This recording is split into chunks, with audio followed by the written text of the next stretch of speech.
नमस्कार साथियों, कैसे हैं आप। आशा करते हैं बहुत ही अच्छे होंगे और बहुत ही अच्छे से हो रहे होंगे आपका स्टडी। तो 2024 में हमारे संस्थान से जितने भी विद्यार्थी पढ़े थे 100% पास हो चुके हैं और अच्छे नंबर से पास हुए हैं। और अब से आप सब देखिएगा दरभंगा टॉपर्स एकेडमी पे भी कंटिन्यू आते रहेंगे। और 2025 का जितने भी विद्यार्थी है जरूर सब्सक्राइब कीजिएगा और एक दूसरे को शेयर जरूर कीजिएगा, ठीक है ना। तो आज हम बात करने जा रहे हैं साइंस, ठीक है ना। तो देखिए साइंस को देखिए एग्जाम के पॉइंट ऑफ व्यू से पढ़ना है और एक है कॉन्सेप्ट। तो हम यहाँ पे एग्जाम के व्यूज पॉइंट ऑफ व्यू से भी पढ़ाएंगे और कॉन्सेप्ट भी देंगे। तो आप इस वीडियो में शुरू से अंत तक जरूर देखिएगा, ठीक है ना। आज हम पढ़ने जा रहे हैं एनसीईआरटी कक्षा 1, ठीक है ना, और साइंस का फर्स्ट चैप्टर पढ़ने जा रहे हैं, ठीक है ना। तो ध्यान से देखिए, सबसे क्या करेंगे आज हम बेसिक से शुरू करते हैं, ठीक है ना। ध्यान से देखिए साइंस है ना, साइंस साइंस ध्यान से देखिए, साइंस की उत्पत्ति कहाँ से हुआ है, साइंस की उत्पत्ति कहाँ से हुआ है आप सब कमेंट में जरूर बताइएगा, ठीक है। तो साइंस की उत्पत्ति जो हुई है ना, सिंटिया से हुई है। कहाँ से हुई है दोस्तों?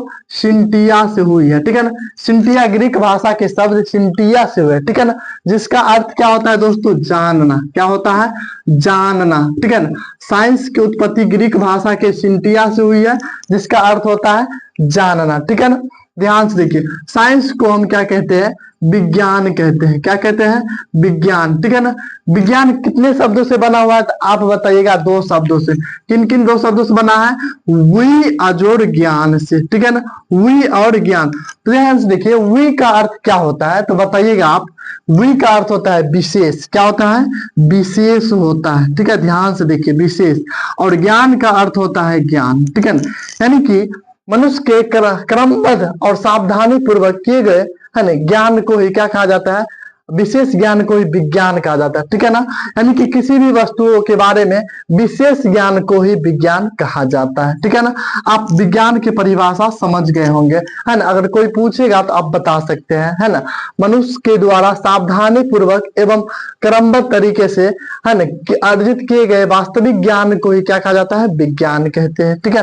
ध्यान से देखिए, ठीक है ना। आधुनिक विज्ञान का जो जनक कहा जाता है, ठीक है ना, आप कहिएगा आइंस्टीन को कहा जाता है। किसको कहा जाता है दोस्तों? आइंस्टीन को कहा जाता है। ध्यान से देखिए, ठीक है ना। ध्यान से देखिए दोस्तों, अब हम जानेंगे, ठीक है ना। ये साइंस का बेसिक है, ये एग्जाम के पॉइंट ऑफ व्यू से नहीं है, बट क्या ज्ञान भी अर्जित होना बहुत जरूरी है, ठीक है ना। अब ध्यान से देखिए, साइंस को 3 पार्ट में बांटा गया है, ठीक है ना। साइंस को कितने पार्ट में बांटा गया है आप बताइएगा? 3 पार्ट में, 3 शाखा में, ठीक है ना। एक शाखा को हम क्या कहते हैं दोस्तों? फिजिक्स कहते हैं। क्या कहते हैं? फिजिक्स कहते हैं। ध्यान से देखिए, ठीक है ना।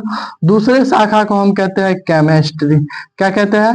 केमिस्ट्री, ठीक है ना। और तीसरे ब्रांच को हम कहते हैं बायो, ठीक है ना। आप बता दीजिएगा, फिजिक्स, केमिस्ट्री और बायो, यही तीनों आपके 10वीं एग्जाम में रहेगा और यहाँ से 80 मार्क का पूछा जाएगा। ध्यान से देखिए, ठीक है। तो आज हम बात करेंगे फिजिक्स के बारे में, जिसको हिंदी में भौतिकी कहते हैं। क्या कहते हैं दोस्तों? भौतिकी कहते हैं, ठीक है ना।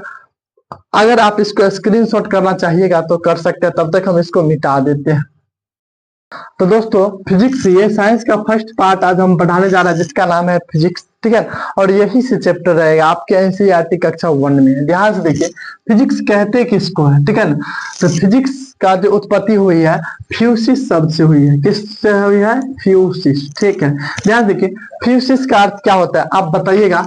फ्यूसिस का अर्थ होता है प्रकृति। क्या होता है? प्रकृति। फ्यूसिस का अर्थ क्या हुआ है? प्रकृति, है ना। और इसमें हम पढ़ेंगे प्रकृति तथा प्रकृति से संबंधित घटनाओं के बारे में अध्ययन किया जाता है।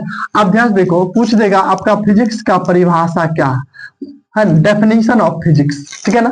तो डेफिनेशन ऑफ फिजिक्स, ठीक है ना, कहेंगे विज्ञान की वह शाखा। क्या कहेंगे दोस्तों? ध्यान से आप कॉपी में नोट करते जाइए। विज्ञान की वह शाखा, विज्ञान की वह शाखा जिसके अंतर्गत, विज्ञान की वह शाखा जिसके अंतर्गत प्रकृति तथा प्राकृतिक घटनाओं के बारे में अध्ययन किया जाता है। प्रकृति तथा प्राकृतिक घटनाओं के बारे में अध्ययन किया जाता है। प्राकृतिक तथा प्राकृतिक घटनाओं के बारे में अध्ययन किया जाता है, ठीक है ना। प्राकृतिक तथा प्राकृतिक घटनाओं के बारे में अध्ययन किया जाता है, उसी को फिजिक्स कहा जाता है, भौतिकी कहा जाता है। प्राकृतिक तथा प्राकृतिक घटनाओं के बारे में अध्ययन किया जाता है। क्या किया जाता है दोस्तों? अध्ययन किया जाता है, ठीक है ना। इसी को फिजिक्स कहते हैं। अगर आपसे पूछ देगा फिजिक्स का पिता किसे कहते हैं, who is the father of physics, father of physics. ध्यान से देखिए, फिजिक्स का पिता किसे कहा जाता है? तो आप कहिएगा सर आइजैक न्यूटन को कहा जाता है। किसे कहा जाता है दोस्तों? आइजैक न्यूटन को कहा जाता है। फिजिक्स का पिता किसे कहा जाता है? सर आइजैक न्यूटन को कहा जाता है। ध्यान से देखिए, अब देखिए आपके एग्जाम में कितने नंबर का फिजिक्स रहता है, तो ध्यान से देखिए, सिर्फ फिजिक्स पढ़ के, सिर्फ आप फिजिक्स पढ़ के कितना मार्क प्राप्त कर सकते हैं। ध्यान से देखिए, इसको 3 पार्ट में एग्जाम में पूछा जाता है। बोर्ड एग्जाम में इसको 3 पार्ट में पूछा जाता है ना। फर्स्ट जो है आपका ऑब्जेक्टिव रहता है। क्या रहता है दोस्तों? ऑब्जेक्टिव। उसके बाद क्या रहता है? शॉर्ट टाइप क्वेश्चन रहता है, ठीक है ना। ध्यान से देखिए दोस्तों, और उसके बाद 3 टाइप का क्वेश्चन रहेगा आपको, ठीक है ना। अब ध्यान से देखिए, ऑब्जेक्टिव ही आपको कितना नंबर के पूछेगा। ध्यान से देखिए, तो ऑब्जेक्टिव आपका 27 नंबर का रहेगा। ऑब्जेक्टिव आपका 27 नंबर का रहेगा, ठीक है। और ये 8 नंबर का रहेगा। ध्यान से देखिए बच्चों, ठीक है। और उसके बाद ये रहेगा आपका 6 नंबर का, ठीक है ना। और इसको हम जोड़ देते हैं तो 41 मार्क्स सिर्फ और सिर्फ एग्जाम, सिर्फ फिजिक्स पढ़ के हम 41 मार्क प्राप्त कर सकते हैं। कितना मार्क? सिर्फ फिजिक्स पढ़ के हम 41 मार्क्स एग्जाम में प्राप्त कर सकते हैं, क्योंकि यहाँ पे ऑब्जेक्टिव जो रहता है दुगुना रहता है, ठीक है ना। तब तक अगर आपको उतारना है या स्क्रीनशॉट करना है तो आप कर सकते हैं। अब इसको हम मिटा देते हैं। हाँ तो दोस्तों, यहां तक आप समझ चुके हैं, तो अब आइए चैप्टर पर, ठीक है ना। चैप्टर का नाम है प्रकाश का परावर्तन एवं अपवर्तन। आपके एनसीईआरटी बुक में दिया है, बट इसको हम आज फर्स्ट पार्ट में बनाने जा रहे हैं। इसमें रहेगा प्रकाश का परावर्तन। तो आज हम प्रकाश तथा प्रकाश के परावर्तन से संबंधित प्रश्न पूछेंगे, ठीक है। तो कहाँ से शुरुआत करें आप कमेंट में बताइए, ठीक है। आप ध्यान से देखिए, ठीक है। ध्यान देखिए, प्रकाश, प्रकाश क्या है, ठीक है ना। आप बताइएगा प्रकाश क्या है, ठीक है ना। तो प्रकाश एक ऊर्जा का रूप है। आप कहिएगा सर जी ऊर्जा का रूप, ठीक है। क्या आप बता सकते हैं बिना प्रकाश के हम किसी भी वस्तु को देख सकते हैं? तो आप बताइएगा नहीं देख सकते हैं, ठीक है ना। किसी भी चीज को हमें अगर देखेंगे तो आंख से नहीं, है ना, हम प्रकाश की मदद से देखते हैं, ठीक है ना। आंख तो हमारा स्रोत है देखने की, ठीक है। ध्यान से देखिए, तो आज हम पढ़ेंगे प्रकाश के बारे में। किसके बारे में? प्रकाश के बारे में। ध्यान से देखिए, प्रकाश के बारे में, ठीक है ना। तो आप बताइएगा प्रकाश क्या है, ठीक है ना। तो प्रकाश एक अद्भुत ऊर्जा है दोस्तों। क्या कहेंगे? इसका डेफिनेशन पूछेगा तो आप कहिएगा प्रकाश एक अद्भुत ऊर्जा है। ध्यान से देखिए, प्रकाश एक अद्भुत ऊर्जा है। प्रकाश किसका रूप है दोस्तों? तो ऊर्जा का रूप है ना, जिससे हम, है ना, जिससे हमें किसी भी वस्तु को देखने की अनुभूति है। किसी भी वस्तु को देखने की अनुभूति होती है। क्या होती है? प्रकाश एक अद्भुत ऊर्जा है जिससे हमें किसी भी वस्तु को देखने की अनुभूति होती है, ठीक है ना। ये आप नोट भी कर सकते, किसी भी वस्तु को देखने की अनुभूति होती है, उसी को प्रकाश कहा जाता है। क्या कहा जाता है दोस्तों, है ना। तो आप बताइएगा प्रकाश वह भौतिक कारण है जिससे हम किसी भी वस्तु को आसानी से देख सकते हैं, ठीक है ना। ध्यान से देखिए, तो आप ये परिभाषा भी दे सकते हैं, ठीक है ना। अब हम आते हैं प्रकाश के गुण के बारे में। इनके कुछ महत्वपूर्ण गुण हैं, ध्यान से देखिए, ठीक है ना। तो प्रकाश जो है तरंग के रूप में क्या है, ठीक है ना। तो पूछेगा प्रकाश तरंग के रूप में क्या है, ठीक है ना। तो आप बताइएगा यह तरंग के रूप में विद्युत चुंबकीय तरंग है। क्या है दोस्तों? विद्युत चुंबकीय तरंग है। क्या है दोस्तों? विद्युत चुंबकीय तरंग है। प्रकाश तरंग के रूप में क्या है, तो विद्युत चुंबकीय तरंग है, ठीक है ना। अब प्रकाश की जो गति होती है हमेशा सीधी, तो क्या दोस्तों, सीधी होती है, सीधी होने के कारण ये क्या है, अनुप्रस्थ तरंग है। क्या है दोस्तों, अनुप्रस्थ तरंग है, ठीक है ना। तो प्रकाश किस तरंग का उदाहरण है, तो आप कहिएगा अनुप्रस्थ तरंग का उदाहरण है, ठीक है ना। आप ध्यान देखो, प्रकाश एक किसका उदाहरण है, तो प्रकाश एक विद्युत चुंबकीय तरंग का उदाहरण है। अब बताइएगा प्रकाश कण के रूप में क्या होते हैं, ठीक है ना। अब तो दोस्तों अब हम आते हैं प्रकाश कण के रूप में क्या होते हैं। ध्यान से देखिए, कण के रूप में क्या होते हैं, ठीक है ना। प्रकाश कण के रूप में क्या होते हैं, तो आप बताइएगा प्रकाश कण के रूप में फोटोन के कण होते हैं। किसके कण होते हैं दोस्त, फोटोन के कण होते हैं। प्रकाश कण के रूप में फोटोन के कण होते हैं। अगर मजा आता है तो आप को अधिक से अधिक शेयर करते रहिए और कॉपी में नोट करते जाइए। ध्यान से देखिए, प्रकाश कण के रूप में फोटोन है। आप ध्यान से देखिए, प्रकाश की गति का जो खोज किसने किया था, ठीक है ना। प्रकाश की गति का खोज किसने किया था, ठीक है ना। तो प्रकाश की गति का जो खोज किया था दोस्तों, रूमर ने किया था। किसने किया था, रूमर ने। कितने बच्चे को ये चीज पता था, आप कमेंट में जरूर बताइएगा, है ना। प्रकाश की गति का खोज किसने किया था, रूमर ने किया था। किसने किया था दोस्तों, रूमर ने किया था। ध्यान से देखिए, अब हम आते हैं प्रकाश किसका रूप है, कहेंगे प्रकाश ऊर्जा का एक रूप है। प्रकाश किसका रूप है, प्रकाश ऊर्जा का एक रूप है ना। प्रकाश किसका रूप है, तो ऊर्जा का एक रूप है, ठीक है ना। प्रकाश क्या है दोस्तों, एक ऊर्जा है। अगर आप स्क्रीनशॉट करना चाहेंगे तो कर सकते हैं, तब तक हम इसको मिटाते हैं। तो दोस्तों हम पढ़ चुके हैं प्रकाश कण के रूप में क्या है, तो फोटोन है। प्रकाश की गति का खोज किसने किया था, तो है ना, रूमर ने किया था। प्रकाश किसका रूप है, तो प्रकाश एक ऊर्जा का रूप है, ठीक है। अब हम बात करेंगे, ध्यान देखो, प्रकाश किस तरंग का उदाहरण है, तो प्रकाश चुंबकीय तरंग का उदाहरण है। ध्यान देखिए, अब हम आगे पढ़ेंगे प्रकाश के बारे में। ध्यान देखिए, ठीक है ना। प्रकाश की जो अवस्था, ध्यान देखिए, पदार्थ की अवस्था, किसकी अवस्था दोस्तों, पदार्थ की अवस्था। किसकी अवस्था, पदार्थ की अवस्था। ध्यान से देखिए, पदार्थ की अवस्था क्या होती है दोस्तों, सबको पता होगा, ठोस द्रव गैस। क्या होता है, ठोस द्रव गैस। क्या होता है दोस्तों, ठोस द्रव गैस। अब ध्यान से देखिए, प्रकाश की जो अवस्था सबसे गति अधिक होती है, किसमें होती है, तो इसमें होती है, गैस में होती है। किसमें होती है, गैस। उसके बाद क्या होती है, द्रव होती है। क्या होती है, उसके बाद द्रव में होती है, ठीक है ना। और सबसे जो कम होता है, किसमें होता है दोस्तों, ठोस में होता है। प्रकाश की गति जो सबसे कम होता है, किसमें होती है। ठीक उसी प्रकार अगर ध्वनि में पूछ देता है दोस्तों, किसमें पूछ देता है, ध्वनि में, तो आप बताइएगा, है ना, सबसे अधिक किसमें होती है, ठोस, ठीक है ना। आप किसी घंटा को बताइएगा तो बहुत ज्यादा आवाज देता है, ठीक है ना। आप ध्यान से देखिए, उसके बाद होता है द्रव, ये बीच में रहेगा। उसके बाद सबसे कम किसमें होती है, तो गैस, ठीक है ना। तो सबसे अधिक प्रकाश की जो गति होती है किसमें होती है, आप बताइएगा, गैस में होती है। अगर ये कॉन्सेप्ट आप फर्स्ट बार पढ़ रहे हैं तो आप जरूर कमेंट में बताइएगा। अगर वीडियो पसंद आ रहा होगा, मजा आ रहा होगा, तो आप आगे बढ़ते जाइएगा। ध्यान से देखिए, ठीक है ना। आज बहुत सारा चीज बेसिक से सिखाएंगे और पॉइंट ऑफ व्यू के, एग्जाम के पॉइंट ऑफ व्यू से भी बहुत ज्यादा महत्वपूर्ण है, ठीक है। तो आप इसको कॉपी में नोट करते ही जाइएगा। ध्यान से देखिए, ठीक है। आप ध्यान से देखिए, प्रकाश जो है, ध्यान देखिए, प्रकाश की किरणें गमन करती है, ठीक है ना। ध्यान देखिए, प्रकाश हमेशा जो जाता है दोस्तों, सीधी रेखा में जाता है, ठीक है ना। प्रकाश जो जाएगा हमेशा किस रेखा में जाएगा दोस्तों, सीधी, ठीक है ना। प्रकाश की किरणें, प्रकाश की जो किरणें जाएगा दोस्तों, हमेशा सीधी रेखा में गमन करती है। किस रेखा में गमन करती है, सीधी रेखा में गमन करती है। अगर आपसे पूछ देगा प्रकाश की किरणें गमन करती है, तो आप कहिएगा सीधी रेखा में। सीधी रेखा में क्या कहेंगे, सीधी रेखा में गमन करती है। ध्यान से देखते जाइए, एकदम एक एक चीज आप ध्यान से देखिए दोस्तों, ठीक है।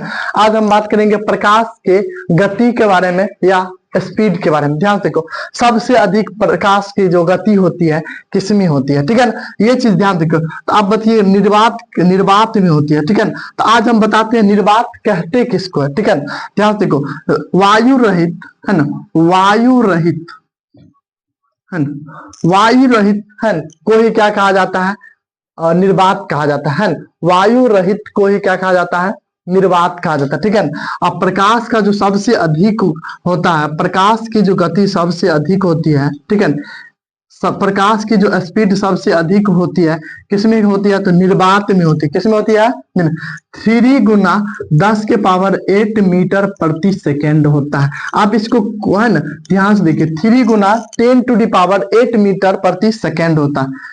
या इसको हम कहते हैं 3 गुना 10 के पावर 5 km प्रति सेकेंड होता है। ध्यान से देखो, इसको आज कॉपी में नोट करते ही जाइएगा। ध्यान से देखो, प्रकाश की गति सबसे अधिक किसमें होती है, तो आप कहिएगा निर्वात में होती है। ठीक है, इसको स्क्रीनशॉट कीजिए। ठीक है, हाँ तो ध्यान से देखिए, प्रकाश का जो गति होता है निर्वात में सबसे अधिक होता है, ये आप सीख चुके हैं। ठीक है, अब आइए ध्यान देखिए, ठीक है, प्रकाश के बारे में हम जाते हैं। ध्यान देखो, तो देखिए किरण के बारे में पढ़ेंगे। अब किरण के बारे में, किसके बारे में पढ़ेंगे दोस्तों, किरण के बारे में। ठीक है, किरण किसे कहते हैं, आप बताइएगा। प्रकाश के गमन पथ की दिशा को किरण कहता है, यानी कि जिस पथ से प्रकाश जाएगा उसी को क्या कहा जाता है, किरण कहते हैं। ठीक है, आप बताइएगा प्रकाश की, ठीक है, प्रकाश के गमन पथ, प्रकाश के गमन पथ की दिशा को किरण कहते हैं। प्रकाश के गमन पथ की दिशा को किरण कहा जाता है।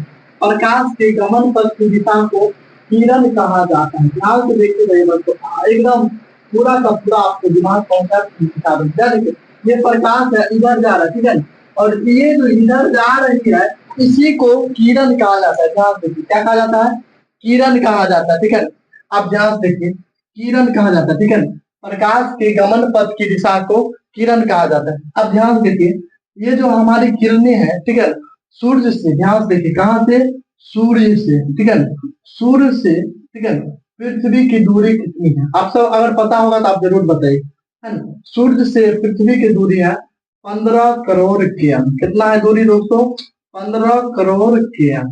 ठीक है, आप बताइएगा सूर्य से पृथ्वी की दूरी कितना है। जैसे पृथ्वी हो गया, ठीक है, और यहाँ पे सूर्य हो गया, ठीक है, सूर्य देवता हो गया। ठीक है, इसकी दूरी पृथ्वी से कितनी है दोस्तों, 15 करोड़ km। ठीक है, अब देखिए जब सूर्य का प्रकाश पृथ्वी तक आता है, कहां तक आता है दोस्तों, पृथ्वी तक, तो कितना समय, ध्यान से, ठीक है, सूर्य का प्रकाश पृथ्वी तक पहुंचने में, कहा किसका प्रकाश, सूर्य का प्रकाश, सूर्य का प्रकाश, ठीक है, पृथ्वी तक 500 सेकेंड में पहुंच जाता है दोस्तों।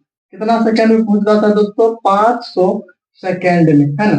500 सेकेंड में पृथ्वी पर पहुंच जाता है, यानी कि कह सकते हैं 8 मिनट, 8 मिनट कितना सेकेंड, 20 सेकेंड, कितना सेकेंड, 8 मिनट 20 सेकेंड में पहुंच जाता है। ठीक है, सूर्य का प्रकाश पृथ्वी तक, है ना, 500 सेकेंड या 8 मिनट 20 सेकेंड में पहुंच जाता है। ठीक है ना, आप इसको याद कीजिएगा। ठीक है, अब हम बात करेंगे, ध्यान दो, ये किरण हो गया दोस्तों, किरण हो गया। अब बात करेंगे, ध्यान से देखो, है ना, इसको मिटा दे। ठीक है, एक बार और स्क्रीनशॉट कर सकते हैं आप। अब ध्यान से देखिए दोस्तों, आप प्रकाश स्रोत पढ़ेंगे, क्या पढ़ेंगे, प्रकाश स्रोत। प्रकाश स्रोत किसे कहते हैं दोस्तों, जिस वस्तु से प्रकाश उत्पन्न होता है, क्या क्या होता है, जिस वस्तु से, है ना, जिस वस्तु से, है ना, प्रकाश का जन्म होता है या प्रकाश उत्पन्न होता है या उत्पन्न करता है, ठीक है ना, उत्पन्न होता है, उसी को प्रकाश स्रोत कहा जाता है। प्रकाश स्रोत कहा जाता है, ध्यान देखिए, प्रकाश स्रोत कहा जाता है। ठीक है ना, आप बताइएगा प्रकाश स्रोत क्या क्या है, ध्यान से देखिए दोस्तों बच्चों। ठीक है, जैसे जैसे, है ना, जैसे आपका क्या हो जाएगा दोस्तों, सूर्य हो जाएगा, क्या हो जाएगा दोस्तों, सूर्य हो जाएगा। ठीक है ना, सूर्य क्या प्रकाश स्रोत है। ठीक है, और क्या क्या हो जाएगा आपका, ध्यान से देखिए दोस्तों, मोमबत्ती हो जाएगा, क्या होगा दोस्तों, मोमबत्ती हो जाएगा। और क्या सब होगा आप सब कमेंट में, है ना, जैसे आपका दीप हो जाएगा, क्या होगा दोस्तों, दीप हो जाएगा। ठीक है ना, इससे भी प्रकाश की उत्पन्न होती है। ठीक है ना, किससे, दीप से। ठीक है ना, आप ध्यान से देखिए, दीप हो गया। ठीक है, और क्या क्या होता है आप सब कमेंट जरूर कीजिएगा। ठीक है ना, टॉर्च से भी क्या होता है, प्रकाश की उत्पत्ति होती है। ठीक है ना, और टॉर्च हो जाएगा, क्या हो जाएगा दोस्तों, टॉर्च हो जाएगा। बहुत सारी चीज है जिससे प्रकाश की उत्पत्ति होती है, ATCA। ठीक है ना, अब ध्यान से देखिए दोस्तों, है ना, उत्सर्जन के आधार पर, किसके आधार पर, उत्सर्जन के आधार पर। ठीक है ना, उत्सर्जन के आधार पर, है ना, प्रकाश कितने प्रकार के होते हैं। ठीक है ना, उत्सर्जन के आधार पर, ठीक है ना, प्रकाश कितने प्रकार के होते हैं। उत्सर्जन के आधार पर प्रकाश 2 प्रकार के होते हैं। ध्यान से देखिए बच्चों, 2 प्रकार के होते हैं। ठीक है ना, 2 प्रकार के होते हैं, है ना, क्या होते हैं दोस्तों, आत्मदीप्त होता है। ध्यान से देखिए, एक होता है आत्मदीप्त पदार्थ, ठीक है ना, एक होता है आत्मदीप्त पदार्थ, इसी को दीप्त पदार्थ, इसी को प्रदीप्त पदार्थ, ठीक है ना। और दूसरा होता है ना, एक होता है दीप्त और एक होता है अदीप्त पदार्थ। ध्यान से देखिए, ठीक है ना, ध्यान से देखिए। दीप्त, दीप्त को ही कहते हैं आत्मदीप्त, ठीक है, आत्मदीप्त, ठीक है ना। और इसी को कहा जाता है प्रदीप। क्या कहा जाता है दोस्तों? प्रदीप, ठीक है ना। अब देखो ये तीनों एक ही हो, एक हुआ दीप्त, एक हुआ आत्मदीप्त, आप याद रखें, ठीक है ना। दीप्त पदार्थ, ठीक है, किसे कहते हैं? ध्यान से देखिए, है ना, वह पदार्थ जो स्वयं प्रकाश उत्सर्जित करता है, वह पदार्थ जो स्वयं प्रकाश उत्सर्जित करता है, वह पदार्थ जो स्वयं प्रकाश उत्सर्जित करता है, वह पदार्थ जो स्वयं प्रकाश उत्सर्जित करता है। ध्यान से देखिए बच्चों, उत्सर्जित करता है, ठीक है ना। वह पदार्थ जो स्वयं प्रकाश उत्सर्जित करता है उसे दीप्त पदार्थ कहा जाता है, उसे दीप्त पदार्थ कहा जाता है, उसे दीप्त पदार्थ कहा जाता है, ठीक है। अब ध्यान से देखिए, जैसे में क्या सब हो जाएगा दोस्तों? जैसे बहुत ही ज्यादा इंपॉर्टेंट है, आपसे एग्जाम में पूछ देंगे, है ना, चंद्रमा दीप्त पदार्थ है या अदीप्त, ठीक है। तो बहुत सारे बच्चे कंफ्यूज आ जाते हैं और कह देता है सर चंद्रमा तो प्रकाश उत्पन्न करता है। नहीं बच्चों, ध्यान से देखिए, चंद्रमा अदीप्त हो जाएगा, ठीक है ना, उसके पास अपना प्रकाश नहीं होता है और वह सूर्य के प्रकाश से, है ना, दिखाई देता है, ठीक है ना। ध्यान से, इसी कारण चंद्रमा अदीप्त पदार्थ, ठीक है ना। क्या हो जाएगा बच्चों? सूर्य हो जाएगा। क्या होगा दोस्तों? सूर्य होगा। और हो जाएगा, क्या हो जाएगा? ध्यान देखो, मोमबत्ती हो जाएगा। क्या हो जाएगा दोस्तों? मोमबत्ती, ठीक है ना। और टॉर्च हो जाएगा। ध्यान से देखिए, टॉर्च हो जाएगा, ठीक है ना। ये सब क्या हो जाएंगे दोस्तों? आपका हो जाएगा दीप्त पदार्थ। क्या हो जाएगा? दीप्त पदार्थ, ठीक है ना। एक बार और इसको स्क्रीनशॉट कीजिए, तब तक हम इसको मिटाते हैं। दीप्त वस्तु हम पढ़ा चुके हैं, अब हम पढ़ेंगे अदीप्त वस्तु के बारे में। ध्यान से देखिए दोस्तों, अदीप्त वस्तु, क्या?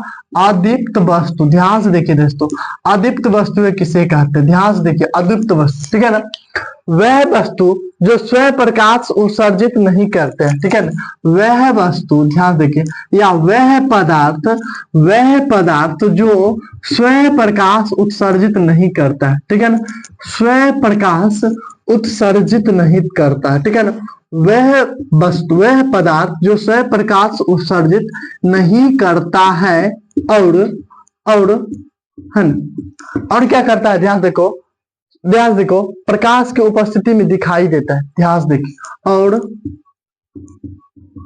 और प्रकाश की उपस्थिति में, प्रकाश की उपस्थिति में दिखाई देता है ना, उसे ही अदीप्त वस्तु कहा जाता है। क्या कहा जाता है दोस्तों? अदीप्त वस्तु। क्या कहा जाता है? अदीप्त वस्तुएं कहा जाता है, अदीप्त वस्तुएं कहा जाता है। ध्यान से देखिए बच्चों, ध्यान से, ठीक है। जैसे क्या हो जाएगा दोस्तों?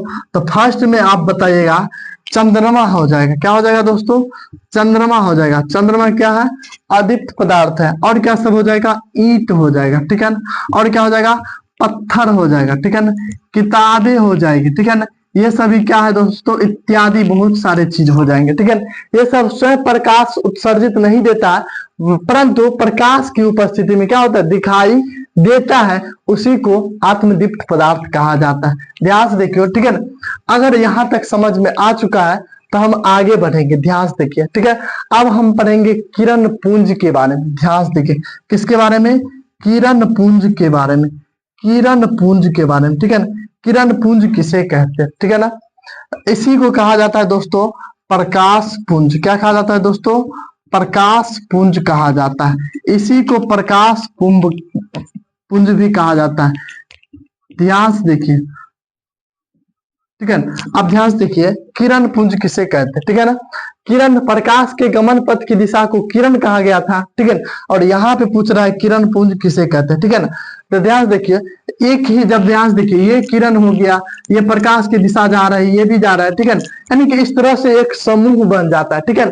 और इसी समूह को हम किरण पुंज कहते हैं, ठीक है ना। किरणों के समूह को, किसको? किरणों के समूह को, किरणों के समूह को किरण पुंज कहा जाता है। किरणों के समूह को किरण पुंज कहा जाता है। क्या कहा जाता है दोस्तों? किरण पुंज। इसी को हम प्रकाश पुंज भी कहते हैं। क्या कहते हैं दोस्तों? प्रकाश पुंज भी कहते हैं। किरणों के समूह को किरण पुंज कहा जाता है। ठीक है ना। अब ध्यान से देखिए, बहुत सारा किरण आ गया, ठीक है, और इसका एक ग्रुप बन गया, इसी को हम कहते हैं प्रकाश पुंज कहते हैं। ठीक है ना। प्रकाश पुंज कितने प्रकार के होते हैं? किरण पुंज कितने प्रकार के होते हैं? आप बताइएगा। 3 प्रकार के होते हैं। किरण पुंज कितने प्रकार के होते हैं? 3 प्रकार के होते हैं। ठीक है ना। एक होता है, ध्यान से देखो बच्चे, समानांतर प्रकाश पुंज। समांतर प्रकाश पुंज क्या होता है दोस्तों? समांतर प्रकाश पुंज, है ना। दूसरा होता है अभिसारी प्रकाश पुंज। क्या होता है दोस्तों? अभिसारी प्रकाश पुंज। क्या होता है दोस्तों? अभिसारी प्रकाश पुंज। ठीक है ना। और तीसरा जो होता है वो होता है अपसारी प्रकाश पुंज। क्या होता है दोस्तों? अपसारी प्रकाश पुंज। क्या होता है दोस्तों? अपसारी प्रकाश पुंज। ठीक है ना। आप तीनों को नोट कीजिएगा और आज का वीडियो यहीं तक समाप्त करेंगे। बट आप क्या कीजिएगा, जितना हम पढ़ाए हैं उतना आपसे टेस्ट करते हैं और कितना नंबर आता है आप देखिएगा। तब तक आप इसको स्क्रीनशॉट कीजिए। साथियों ध्यान से देखिए, हम प्रकाश पुंज तक पढ़ चुके हैं, ठीक है ना। और आज का वीडियो समाप्त करेंगे। इससे पहले ध्यान से देखिए, हम टेस्ट करते हैं। ध्यान से देखिए क्या करेंगे दोस्तों? टेस्ट। और टेस्ट में कितना नंबर आता है आप सब जरूर बताइएगा, ठीक है ना। ध्यान से देखिए, जितना पढ़े उतना को ही टेस्ट करेंगे, ठीक है ना। आप पूछ देंगे प्रकाश किसका रूप है? आप बताइएगा। प्रकाश ऊर्जा का रूप है। किसका रूप है दोस्तों? ऊर्जा का रूप है। किसका रूप है? ऊर्जा का रूप है, ठीक है ना। अब ध्यान से देखिए, ठीक है। प्रकाश किसका रूप है? तो आप बताइएगा ऊर्जा का रूप है, ठीक है। प्रकाश किस तरंग का उदाहरण है? प्रकाश तरंग में क्या है? विद्युत चुंबकीय तरंग। कौन सा तरंग उदाहरण है? विद्युत चुंबकीय तरंग। कौन सा तरंग है दोस्तों? विद्युत चुंबकीय तरंग या अनुप्रस्थ तरंग। कौन तरंग? अनुप्रस्थ तरंग, है ना। ध्यान से देखिए, ठीक है। तीसरा, प्रकाश कण के रूप में क्या है? आप सब कमेंट में जरूर बताइएगा। तो आप बताइएगा प्रकाश कण के रूप में फोटोन है। क्या है दोस्तों? फोटोन। प्रकाश की गति का खोज किसने किया था? प्रकाश की गति का खोज आप सबको पता होगा, रूमर ने किया था। किसने किया था? रूमर ने, ठीक है।